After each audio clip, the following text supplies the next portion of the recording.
From complexity to simplicity, we have made maths easy. Welcome to Philemathics series. Subscribe now and let's make mathematics an exciting journey together.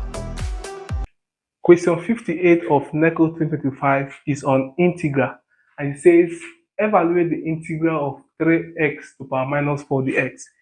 Recall that integral of x to the power m is simply x to the power m plus 1 over m plus 1 plus c.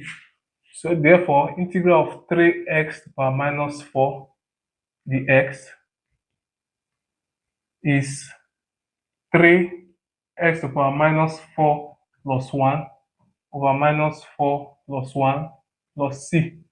And this is 3x minus 4 plus 1 is minus 3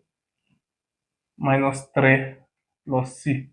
3 can cancel this. So we have minus x minus 3 plus c. And so our answer is,